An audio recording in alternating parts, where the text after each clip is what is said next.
ese periodo, el 66 de la Asamblea General. Va a ser la primera mujer en hacerlo desde que se fundó ese organismo. Pero hablando de Brasil, fíjense, esto sucede también por estos días. Hablamos de una situación, mucho se conoce tal vez por la renuncia de algunos ministros vinculados o por lo menos denunciados con actos de corrupción. Y esto fue una manifestación que tuvo lugar en plena playa de Copacabana, allí en Río de Janeiro, una de las más conocidas mundialmente.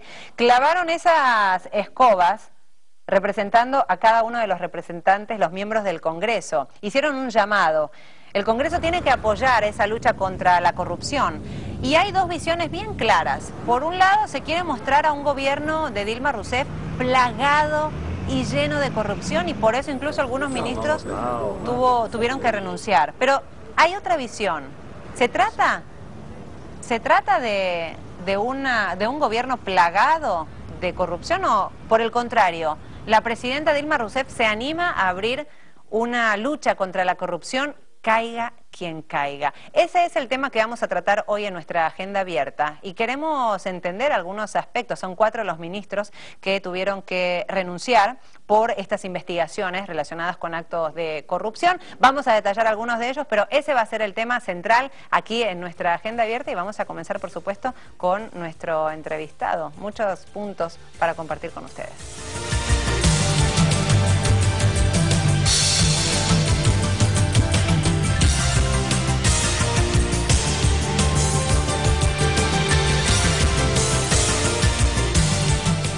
Pedro Silva Barón, del Instituto de Investigaciones Económicas Aplicadas, está con nosotros. Un placer que nos acompañe. Pedro, ¿cómo está? Mucho bien, buen día. A ver, Pedro, uno lee los cables de noticias y en las últimas semanas, sobre todo, nos llegaban informaciones de otro ministro de Dilma que tiene que alejarse del gobierno por estar involucrado, o por lo menos investigado en hechos de corrupción. Pero la presidenta dijo que con dolor en algunos casos lo tiene que reflejar, pero dijo que va a avanzar, caiga quien caiga. ¿Cómo se vive dentro del territorio allí en Brasil esta lucha contra la corrupción?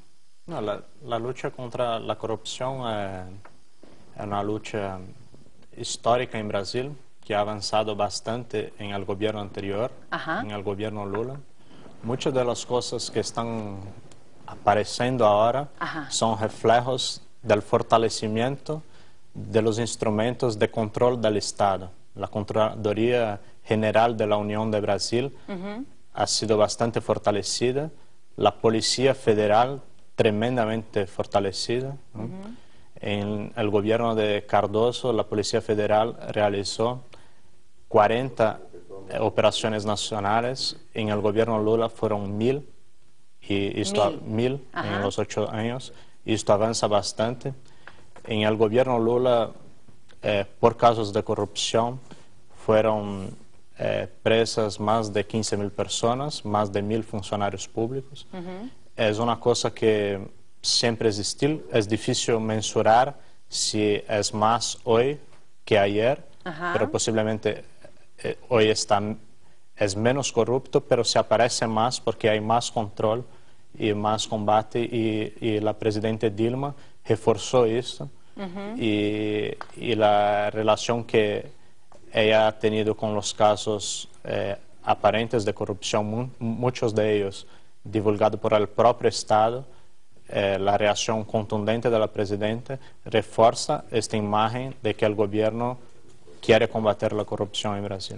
Son 4 los ministros que han renunciado en este caso y vamos a mencionarlo incluso por fechas. En junio, el ministro de la Casa Civil, Antonio Palocci, que es algo así como el jefe de gabinete, es decir, ¿no? Sería un cargo bien importante, ¿no? En julio, el ministro de Transportes, Alfredo Nascimento. En agosto, el ministro de Defensa salió, pero él dijo que no fue por casos de corrupción. Eso, exacto, fue otra las causas. En agosto, el ministro de Agricultura, Wagner Rossi, y en septiembre, el ministro de Turismo, Pedro Novaes, que fue el último en renunciar. Claro, y hay tal vez una intención de mostrar que ahora sí el gobierno de Dilma está siendo menos tolerante, y quieren también relacionar en ese vínculo al expresidente Luis Ignacio Lula da Silva. Incluso algunos de ellos tienen investigaciones por haberse enriquecido en épocas anteriores, es decir, en el caso, por ejemplo, de Palocci, del 2006 al 2010.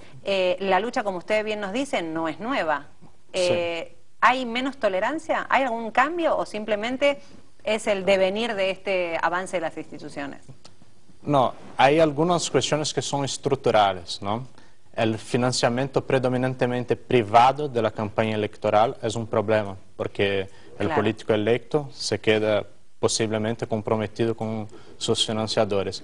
Otro problema es que la legislación en Brasil no puede, está muy débil para la punición a las instituciones, a las personas jurídicas, a las empresas. Entonces, en todos esos casos hay punición o caída de ministros, que es un polo de la corrupción, pero hay también el polo activo, ¿no? El corruptor, la empresa privada que tiene interés en sus relaciones con el gobierno.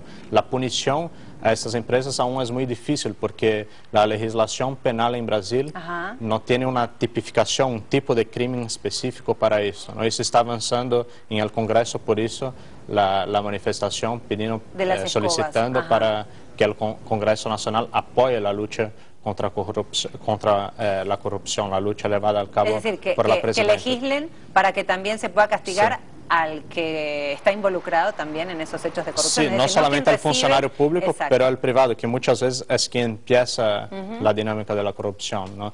Esto es un tema. Y la diferenciación es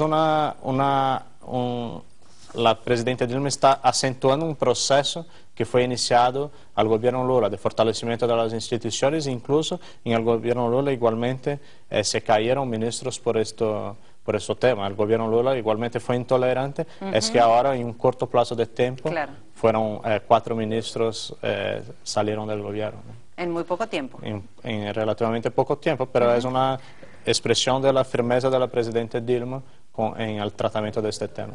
Bueno, el tema de la corrupción es algo que atañe a todos nuestros países en América Latina, y también hay muchos cuestionamientos si avanzar en esa lucha descarada y sin medir los partidos políticos. Bueno, me refiero porque los ministros son de grupos de esa alianza de gobierno de Dilma Rousseff.